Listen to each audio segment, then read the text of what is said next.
वक्त है 1953। रात के अंधेरे में बच्चे अपने गिर नमक का घेरा बनाए कोई अजीब सी गेम खेल रहे थे। एकदम से उनकी कैंडल बुझ जाती है और पीछे से उनके इर्द गिर्द का सामान गिरने लगता है। ये तीनों डर चुके थे। जल्दी से 10 सेकंड के अंदर अंदर ये अपनी कैंडल को दोबारा चला लेते हैं। उनमें से एक बच्चा बोलता है, अब रात के 3:33 हो गए हैं, ये गेम बस अब खत्म हो गया है, मैं इसे और नहीं खेल रहा। उसके कहते ही एक भयानक आवाज उन्हें सुनाई देती है जो उनसे कहती है कि खेल अभी खत्म नहीं हुआ। ये सुनकर एक बच्ची बुरी तरह डर जाती है और उस नमक के घेरे को पार कर लेती है, जिसके बाद बस वहाँ हमें बहुत सारा खून बहता दिखाई देता है। मतलब यहाँ जिस डीमन को इन बच्चों ने बुलाया हुआ था अपने इस गेम के जरिए, उसने उस बच्ची की जान ले ली थी। बाकी दोनों बच्चे भी ये नजारा देखकर बहुत ही ज्यादा डर चुके थे। वो यहाँ से उठकर भागकर नीचे आते हैं तो घड़ी में देखकर उनके होश उड़ गए कि अभी भी 3:30 ही हुए थे। गेम खत्म होने में 3 मिनट अभी बाकी थे। डर कर एक लड़का घर से बाहर भाग जाता है। ऐना उसे मना भी करती है कि रूल्स मत तोड़ो, हम मुसीबत में पड़ जाएंगे, लेकिन वो लड़का जब उसकी बात नहीं सुनता तो उसका अंजाम बहुत बुरा होता है। वो डीमन जिसने पहले इनकी एक साथी को मारा था, वो इसकी भी बॉडी को चीर फाड़ कर मार देता है और सिर्फ ऐना ही जिंदा बच पाती है। वो घर के अंदर आ जाती है, जिसके बाद हम देखते हैं कि दरवाजा खुद ब खुद बंद हो गया। इस सब के बाद सालों गुजर जाते हैं और हमें बूढ़ी ऐना को दिखाया जाता है जो इस टाइम उसी घर में रहती है अपनी ग्रैंड चाइल्ड एलेक्स के साथ। एलेक्स को इस टाइम ऐना के रूम से अजीब डरावनी आवाजें आती हैं।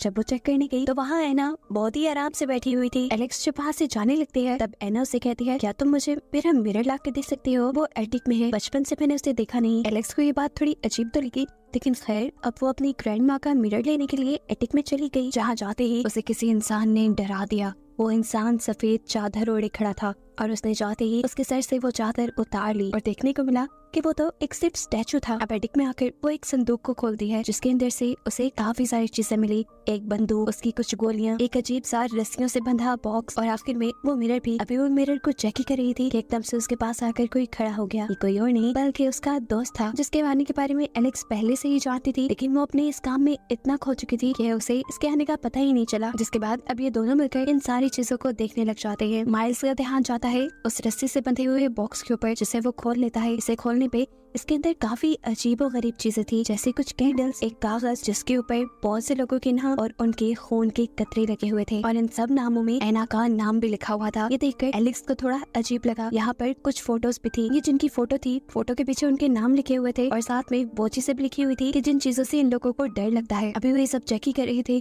कि एकदम से ऐना आकर इनके ऊपर चिल्लाने लगी, आखिर क्या जरूरत थी, तुमने ये गेम बॉक्स क्यों खोला? वो ये कह रही थी कि एकदम से वो बेहोश होकर गिर जाती है। ये दोनों घबरा कर डॉक्टर को बुलाते हैं। ये डॉक्टर ऐना का बचपन का दोस्त था और जब से ऐना बीमार थी तब से ही वो ऐना का इलाज कर रहा है। डॉक्टर इन दोनों को बताते हैं कि ऐना को आराम की जरूरत है, जितना हो सके उसे आराम करवाएं और एटिक में जाने बिल्कुल भी नहीं थे। बचपन में जो उसके साथ हादसा हुआ था वो उसे अभी तक भुला नहीं पाई। ये दोनों गौर से उसकी बात सुनते रहते हैं, जबकि दूसरी तरफ ऐना नर्स के इंजेक्शन लगाकर रूम से निकलते ही अपनी आंखें खोल चुकी थी, ऐसे जैसे उसे कुछ हुआ ही ना हो, और फिर वो उठ के अपने आप को एक अलमारी के अंदर बंद कर लेती है। बाहर डॉक्टर और नर्स दोनों घर से जा चुके थे। उनके जाने के बाद एलेक्स और उसका दोस्त बातें करते हैं। आखिर वो डॉक्टर और ऐना किस गेम के बारे में बात कर रहे थे? आखिर उसमें ऐसा क्या है जिससे दोनों इतना डरते हैं? हमें भी देखना चाहिए। ये लोग अब एटिक में जाकर उसी बॉक्स को खोल लेते हैं, जिसके अंदर से इन्हें एक इंस्ट्रक्शन वाला पेज मिलता है, जिसको पढ़ने पे इन्हें पता चला कि जो पेपर अभी इनके पास था, इन्हें उसके ऊपर अपना नाम लिखना है और साथ ही अपना खून लगाना है। जिसके बाद इन्हें एक कैंडल जलाकर घर की सभी लाइट्स को बंद कर देना था। ये लोग ये भी कर लेते हैं और उस पेज को डालकर अपने मेन डोर के ऊपर लगा देते हैं और फिर अपने मेन डोर पर 22 मरतबा नॉक करते हैं, कुछ इस तरह से कि आखिरी नॉक उनका पूरे 12 बजे होता है। अब जैसे जैसे एलेक्स नॉक करती जा रही थी, अलमारी के अंदर बंद ऐना डरती जा रही थी, लेकिन 12 बजते ही ऐना अजीब और गरीब तरीके से हंसने लग जाती है। इसके बाद ये लोग दोबारा इंस्ट्रक्शन पेज पढ़ते हैं, जिसपे लिखा था कि मिडनाइट मैन अब घर के अंदर आ चुका है, इससे 3:33 तक बचना है, बस यही सर्वाइवल गेम है। लेकिन अब ये इंस्ट्रक्शन का पेज आता था, इन्हें बाकी इंस्ट्रक्शंस जानने के लिए बाकी आधा पेज ढूंढना था, जिसे ढूंढने के लिए एलेक्स का दोस्त यानी माइल्स तो एटिक में चला जाता है, जबकि एलेक्स को ऐना के रूम से कुछ अजीबोगरीब आवाजें आने लगी थी। वो उसे चेक करने के लिए चली जाती है। ऐना के रूम में ऐना कहीं भी नहीं थी। देखकर एलेक्स घबरा गई। उसने अपनी कैंडल को साइड पे रखा और वॉशरूम खोलकर वहाँ ऐना को ढूंढने लगी। इधर एटिक पे माइल्स को इंस्ट्रक्शन वाला पेज पे मिल गया था, जिसमें लिखा था कि इन लोगों ने अपनी कैंडल बुझने ही नहीं देनी। अगर इनकी कैंडल बुझ गई तो इन्हें 10 सेकंड के अंदर अंदर उसे दोबारा जलाना होगा, नहीं तो मिडनाइट मैन उन्हें ऐसे डरावने विजन्स दिखाएगा कि ये लोग खौफ से ही मर जाएंगे। एलेक्स जो कि एना को चेक करने के लिए वॉशरूम में गई थी, पीछे से उसकी कैंडल बुझ गई जिसके बारे में उसे पता नहीं चला और यहाँ उसके पीछे आ गया मिडनाइट मैन उसे डराने के लिए। और यहाँ मिडनाइट मैन के आते ही एना अपने बेड पे दिखाई देती है। एलेक्स जो कि अब डरी हुई थी, अगले ही पल वो डीमन उसे उठा के दीवार के ऊपर फेंक देता है। अभी वो दीवार पे ही लटकी हुई थी कि नीचे टब में खून भरने लगा और उसके अंदर से अजीबोगरीब तरीके से एलेक्स से निकली। बाहर जो एना बैठी हुई थी वो अब कुछ अजीबोगरीब पड़ रही थी और उसके ऐसा करते ही अंदर बाथरूम में मौजूद एलेक्स के मुंह से खून निकल रहा था। वो जोर जोर से चिल्लाने लगी थी और यहाँ तभी माइल्स आ जाता है। वो उसका मुंह पकड़ के उसे बताता है, एलेक्स सब ठीक है यहाँ पर, तुम जो भी देख रही थी वो सिर्फ तुम्हारा इल्यूजन था जो तुम्हें वो मिडनाइट मैन दिखा रहा था, यहाँ ऐसा कुछ भी नहीं है। ये सुनकर उसे थोड़ा होश आता है और वो नॉर्मल भी हो जाती है। एलेक्स जल्दी से उसके इर्द गिर्द नमक का एक घेरा बना देता है और फिर उसकी कैंडल जलाता है। वो बताता है कि मुझे इंस्ट्रक्शन का बाकी आधा पेज भी मिल गया है जिसके अकॉर्डिंग हम एक जगह रुककर नहीं बैठ सकते, हमें आगे आगे बढ़ते रहना होगा, अपनी कैंडल को बुझने नहीं देना और जब भी वो कैंडल बुझे तो हमें जल्दी से इस नमक के दायरे में आकर वापस खड़ा होना है क्योंकि ये हमारे लिए एक प्रोटेक्शन है। साथ ही वो बताता है कि इस मिडनाइट मैन को भगाने का एक आसान तरीका भी है कि अगर कोई उसके दिखाए इल्यूजन से नहीं डरता तो वो खुद ही हार कर भाग जाता है। माइल्स कहता है कि अब मैं उसके सामने जाऊंगा और कुछ भी हो जाए डरूंगा नहीं, ऐसे वो भाग जाएगा और हमारी जान इस गेम से बच जाएगी। मिडनाइट मैन को अपने पास बुलाने का तरीका यही था कि वो अपनी कैंडल बुझा दे। कैंडल बुझाने के 10 सेकंड बाद तक भी मिडनाइट मैन उसके सामने आया ही नहीं था। वो भी ये सब कुछ देख ही रहा था कि अचानक मिडनाइट मैन ने उसे पीछे से पकड़ लिया और उसके मुंह के अंदर हाथ डालकर उसके मुंह को बुरे तरीके से खींचने लगा जिससे उसे बहुत ज्यादा दर्द हो रहा था। मिडनाइट मैन उसे बताता है, मैं जानता हूँ तुम्हें दर्द से डर लगता है, इसीलिए तो मैं तुम्हें दर्द दे रहा हूँ। इससे पहले कि माइल्स कुछ भी रिएक्ट कर पाता, मिडनाइट मैन ये कहते हुए वहाँ से गायब हो जाता है कि कोई और भी मुझे बुला रहा है, कोई और भी ये गेम खेल रहा है। उसके जाने के बाद इन दोनों ने थोड़ा सा सुकून का सांस लिया था। ये दोनों अभी बातें ही कर रहे थे कि इनके घर का डोर नॉक हुआ और इन्हें पता चला कि इनकी दोस्त कायली आई है जिसे इन्होंने नाइट आउट के लिए बुलाया था। इन्हें परेशान देखकर वो इनसे परेशानी की वजह पूछती है और ये लोग इस गेम के बारे में सब कुछ कायली को बता देते हैं।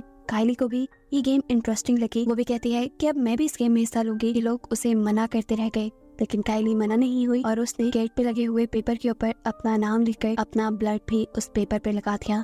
ऐसे वो इस गेम का हिस्सा बन गई। ये तीनों अब अपनी कैंडल्स चलाकर घूमने लग जाते हैं और यहाँ पर एलेक्स इन सब को अपनी पास्ट की स्टोरी बताती है जहाँ उसकी मॉम ने उसके सामने ही अपने आप को फांसी देकर मार दिया था और फांसी लेने से पहले एना ने भी एलेक्स की मॉम से वही मिरर मंगवाया था। यानी साफ मतलब है कि एलेक्स की मॉम ने भी वो गेम खेली थी और मिडनाइट मैन से डरकर उन्होंने अपने आप को फांसी दे दी। ये लोग अभी ये बातें कर रहे थे कि इनके पीछे दोबारा मिडनाइट मैन आ जाता है और अचानक से इनकी कैंडल्स भी बुझ जाती हैं जिसे ये वक्त रहते ही दोबारा जला लेते हैं। लेकिन अब ऊपर से पानी टपक रहा था जिसकी वजह से कायली की कैंडल दोबारा बुझ गई। उसकी कैंडल दोबारा जल भी नहीं रही थी क्योंकि वो खत्म होने वाली थी। इसीलिए ये जल्दी से कायली के इर्द गिर्द नमक का एक दायरा बना देते हैं और उसे वहीं खड़े रहने को कहते हैं ताकि वो एक नई कैंडल लाकर उसे दे सके। ये लोग जब चले गए तो उसने अपने आप से बातें करना शुरू कर दी और कहा, मुझे तो मिडनाइट मैन से बिल्कुल डर नहीं लगता।